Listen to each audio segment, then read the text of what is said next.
দুষ্টু বুড়োটা, তুমি এখানে কি করছো? যাবে নাকি আমার সঙ্গে?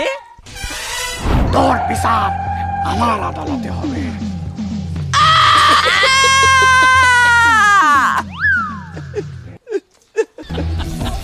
চাচা চাচা, আমার কেমন জানি লাগতেছে চাচা, আমার কেয়ারিছেন চাচা, আমার জানি কেমন লাগতেছে চাচা।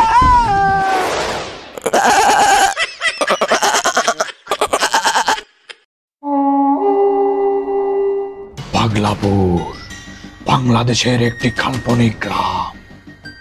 এই গ্রামে একের পর এক নারী ও শিশু সংঘবদ্ধভাবে ধর্ষণ হচ্ছে। এই নিয়ে সারা বাংলাদেশ তোলপাড়। সব শ্রেণী পেশার মানুষ আন্দোলনে নেমেছে ধর্ষণের প্রতিবাদে। চলুন দেখে আসি ধর্ষকের কি শাস্তি হয়।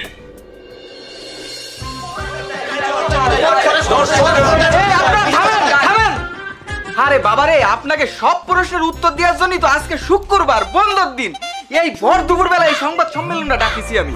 এইটা কোনো কাজ করেছেন আপনি? আপনার তো কোনো কাজই হয় না জনাব স্বরাষ্ট্র উপদেষ্টা। এইটা আবার কিরম কথা? আমার কোনো কাজ হয় না মানে? আরে মিয়া, শুক্রবার একটা বন্ধের দিন একটু ছুটি কাটাবো, আর তা না আপনি এই দিনই সংবাদ সম্মেলন ফেলাইছেন, আর তা আবার ভর দুপুর বেলা 3টা বাজে। এখন আপনার কি কোনো সময় জ্ঞান নেই? আমি আসলে জনগণের কথা চিন্তা করে এখনই সংবাদ সম্মেলনটা ডাইকে দিলাম। তা আমার মনে হয় ভুল হয়ে গেছে, তাই না? আচ্ছা যাক, তাহলে ওই কালকে শনিবার সকাল 10টার সময় সংবাদ সম্মেলন। এই দাঁড়ান, আপনি কি ফাইজলামি করেন নাকি? আবার শনিবার দিন আসতে হবে মানে? আজকে যখন সংবাদ সম্মেলন ডাকিছেন, আজকেই সব সিদ্ধান্ত দিতে হবে আপনার। সিদ্ধান্ত? কিসের সিদ্ধান্ত?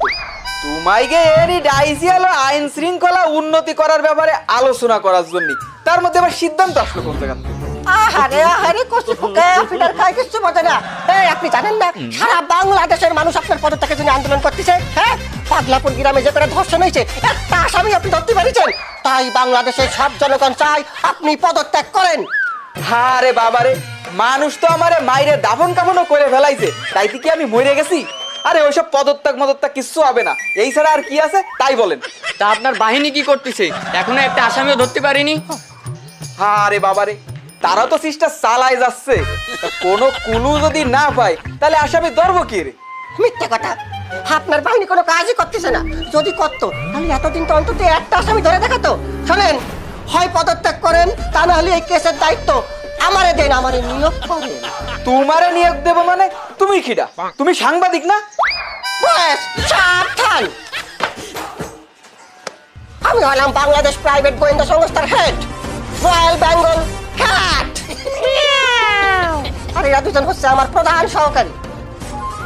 শুধু তাই নয়, আজ পর্যন্ত আমরা কোনো কেস হারিনি, কারণ আজ অব্দি সাহস করে কেউ আমাদের হাতে কোনো কেস দেয়নি। কিন্তু আজকে আমি কথা দিলাম এই কেস আমি সলভ করেই ছাড়বো। যদি না করতে পারি তাহলে আমি স্বেচ্ছায় পদত্যাগ করবো। আর আপনি যদি এই কেস আমারে না দেন তাহলে আপনার এখনই পদত্যাগ করতে হবে। এই কি পদত্যাগ? না না না না, আমি কোনো পদত্যাগ করতে পারবো না। এই কেস তোমাকে দিয়ে দিলাম, যাও যাও যাও। শোনো, শুধুমাত্র জনগণের কথা চিন্তা করেই কিন্তু এই কেস ইনভেস্টিগেশন করার দায়িত্ব তোমাকে দিচ্ছি, বুঝতে পারছো? যাও যাও যাও। ওরে আল্লাহ রে, আর টলি তো পদত্যাগ হয়ে গেল।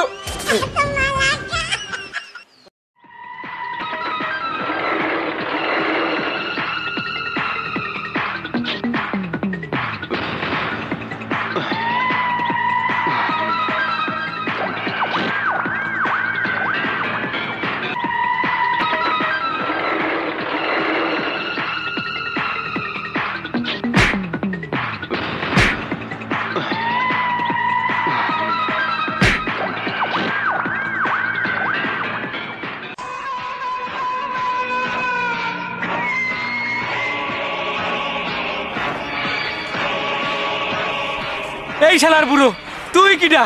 আমাকে এরম পিছনে লাগিয়েছিস কেন? এই বারাসওয়াল, এই বুড়ো হলো তোকে বাপ, তোকে বাপের শাস্তি দেওয়ার জন্য আমি আইছি। পাপের শাস্তি মানে আমরা কি এড়িয়েছি?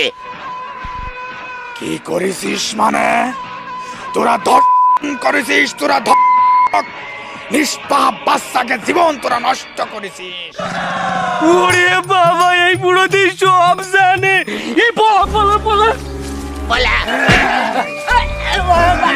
কোথায় যাই? ও কাকা, ও কাকা, আমি কি আনিছি? আমার সাইডে দেন কাকা, আমি কিচ্ছু করিনি কাকা। তুই কিছু করিস নি? ছাইড়ে দেব তোরে, আমি ছাইড়ে দেব। তুই এমন শাস্তি দেব, তুই তোর জীবন থেকেই ছুটি যাবি, তোর জীবন নরক বানাই দেব। এক সময় তুই নিজেই আত্মহত্যা করবি। ও কাকা, এ কি করছেন কাকা? আমার সাইডে দেন কাকা।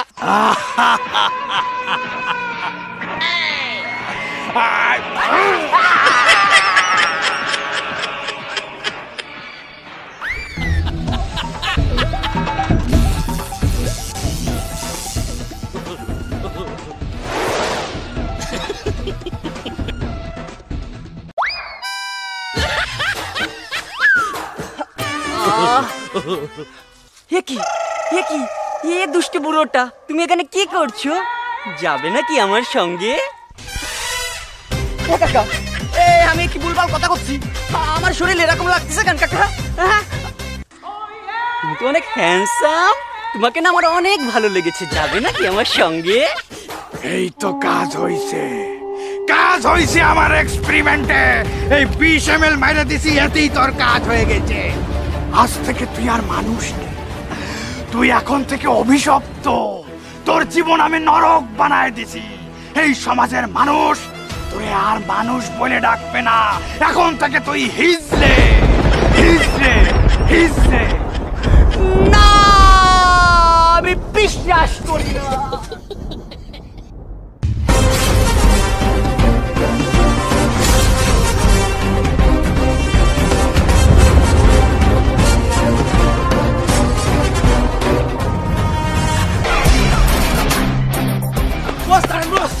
বস, আর দৌড়ে পাচ্ছি না বস। বস, আমরা দৌড়ছি কেন বস? তাই তো আমরা দৌড়াচ্ছি কেন? শোন, জীবনে প্রথমবার একটা কেস পাইছি, তাই আমি এই গ্রামে একটা ধামাকাদার এন্ট্রি নিলাম, ফার্স্ট টাইম।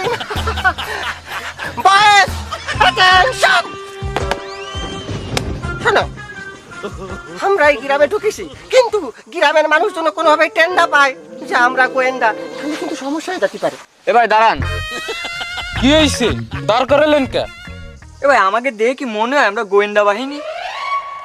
দূর মিয়া, পাগল হইছেন? আপনাকে দেখে তো মনে হয় কোম্পানির রেসার, 5 টাকা দামের ওই বিস্কুট দোকানে দোকানে বেইছে বেড়ায়, আবার গোয়েন্দা সাজিছে। ধরেন আমার কাজ। এই বলো, তুই ওর কাছে শুনতে গেলি কেন? আমাকে গোয়েন্দার মতো লাগে কিনা? আমি কি তোরা শুনতে পাইছি? বস, ও তো ভালোই করেছে। আমরা আরো কনফার্ম হয়ে গেলাম আমাদের গোয়েন্দার মতো লাগে না, আমাদের আরো এসআরের মতো লাগে বস।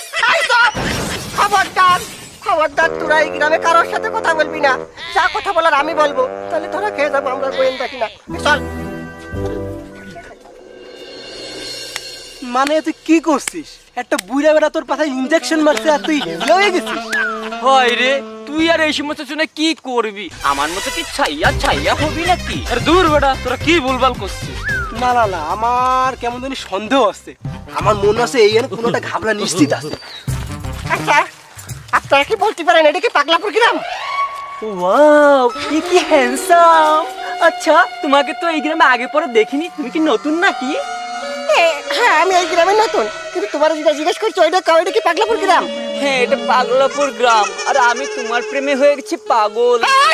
কি বলো আমার প্রেমে পাগল? এই, তোমার মাথাটা ঠিক আছে? তুমি মানে সত্যি সত্যি পাগল? না, আমি পাগল না, আমি হলাম হিজড়া। আরে ভাই, ও কালকেও ভালো ছিল, আজকে এসে বলতিছে ওরে নাকি কোন বুড়ার পাশার উপরে ইঞ্জেকশন দিছে, তারপরে নাকি ও হিজলা হয়ে গেছে। এটা কি মানা যায়? ইনজেকশন দিয়ে হিজড়ে? এই, তুমি আমার ঘটনাটা খুলে বলো, কি হয়েছিল?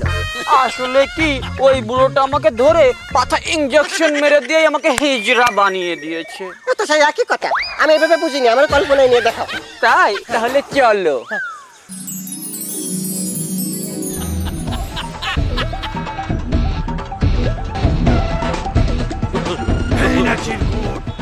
সারা দেশের ধর্মকে বলে দে, দেশের রবিন হুড আইছে, কোনো ধরক ছাড় পাবে না, প্রত্যেকের বিচার করবে এই রবিন হুড।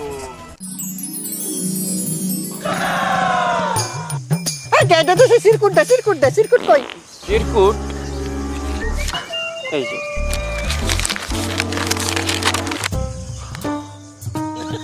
রবিন হুড সকল ধকদের জম। তার মানে তুই একটা ধক। শোন, তোর তো বিচার হয়ে গেছে, কিন্তু তোর সাথে আর যে দুইজন ছিল তারা তো বিপদে রয়েছে। আচ্ছা, আমার এই যে রবিন হুডের ঠিকানা কে করতে পারে, পুরো পরিচয় আমার লাগবে। আছে আছে, আমাকে গ্রামে এক বুড়ো দাদু আছে, তার বয়স প্রায় 100 বছরেরও বেশি। সে হয়তো বলতে পারবে রবিন হুডের আসল পরিচয়। তাই দেরি করতেছ কেন? চলো চলো, আমার নিয়ে চলো। এ তুই একে নিয়ে যা, আমার একটু বাড়ি কাজ আছে। আচ্ছা আচ্ছা চলেন।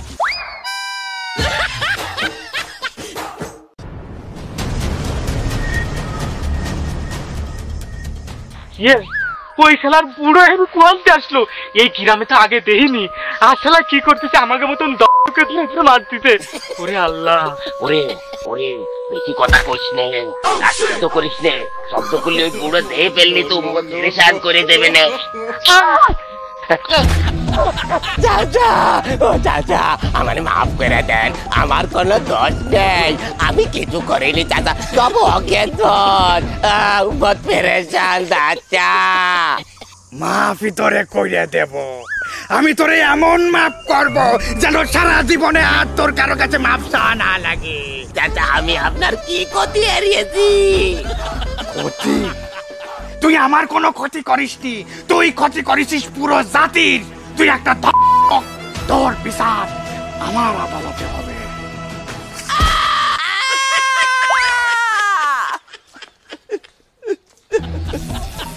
চাচা চাচা, আমার কেমন জানি লাগতেছে চাচা, আমার কেয়ারিছেন চাচা, আমার জানি কেমন লাগতেছে চাচা।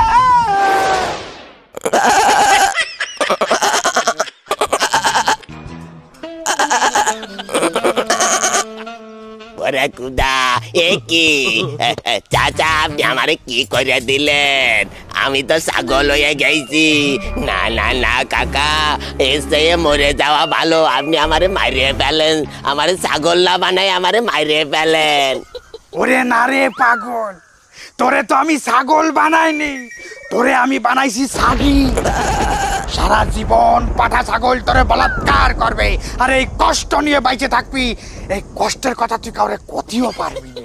চাচা, এসে আপনি আমারে মারিয়ে ফেলান, আমি ছাগল হয়ে বাঁচতে চাই না চাচা। চালার বুড়ো, তুই আমারে উম্মত পেরেশান করে দিলি।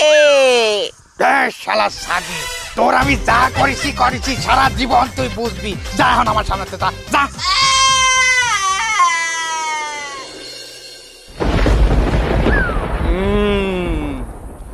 সবই শুনলাম, খুব বিপদ সংকেত। ওই রবিন হুড যখন ফিরে আইছে, ওকে কারো রক্ষা নেই, ওকে কাউরে ছাড়বে না। দাদু দাদু, এই রবিন হুডটা কিডা? এই রবিন হুডের পরিচয় কি? সে অনেক বছর আগের ঘটনা। আমাকে গ্রামে বাস করত এক ডাক্তার, তার নাম ছিল রবিন। তার একটি ফুটফুটে কন্যা সন্তান ছিল, কিন্তু হঠাৎ একদিন কিছু মানুষরূপী জানোয়ার ওই মেয়েটির জীবন থেকে সব আনন্দ কেড়ে নিল।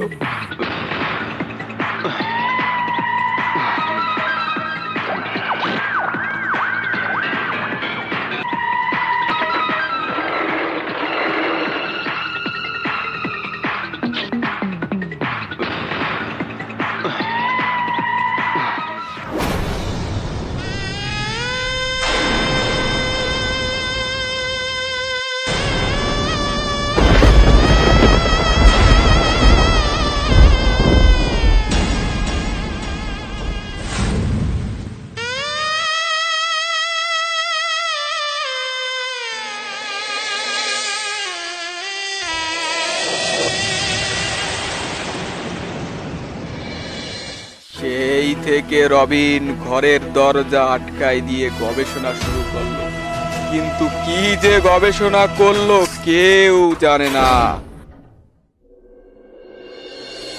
একদিন হঠাৎ রবিন ঘরের দরজা খুলে কোথায় হারিয়ে গেল কেউ বলতে পারে না।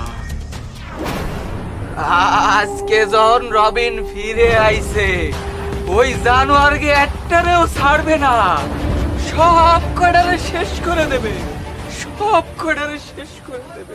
সর্বনাশ! এই রবিন ডাক্তার তো তোকে এক এক করে বাইসে বাইসে মারতিছে। শোনো, আরো দুইজন তো বাইরে আছে, নিশ্চয় ওকে অ্যাটাক করেছে। তাড়াতাড়ি চলো, দুইজনকে বাঁচাতে হবে।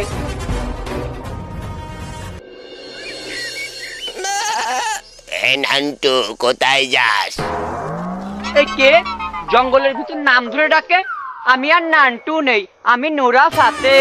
ওরে আমি বেল্লু, ওই বদমাই সাইন্টিস্ট আমারে ছাগল বানাই দিছে। কি রে বন্ধু তুই?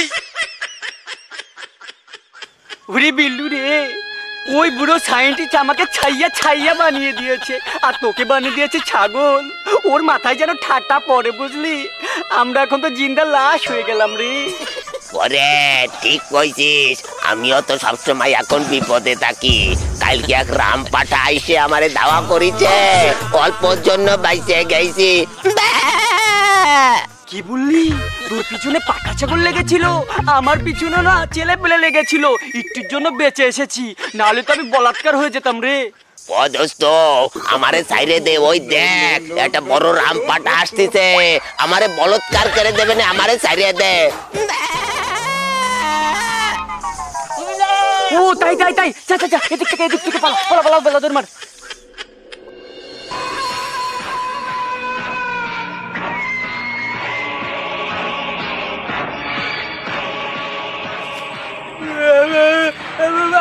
আপনি ওরে এরম আটকে রেখে দিতেন কেন?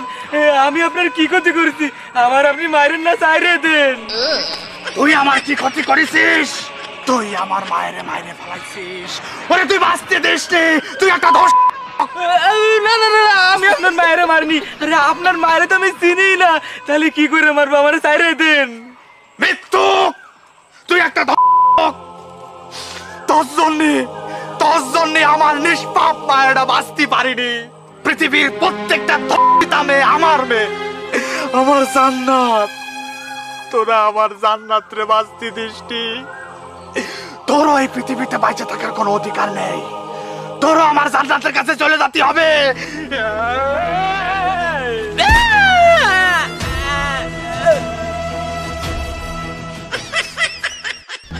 এই এই কিটা তুই আমার কাছে বাধা দিস? ছাইরে দে, আমারে ছাইরে দে। ওর মৃত্যু আমার হাতে, আমি নিজের হাতে ওরে মারবো। দেখেন, আইন নিজের হাতে তুলে নেবেন না। আমরা প্রাইভেট গোয়েন্দা বাহিনীর লোক, ওরা আমাকে হাতে ছেড়ে দেন। আপনারা কথা দিলাম, মাসে 35 দিন 35টা রাজস্বের ডিম ওর পাশায় ভরবো। এই সেন্ট্রি খোলো খোলো খোলো। আমরা কথা দিয়ে নিয়ে যাচ্ছি, আর বিচার আমরা করবো।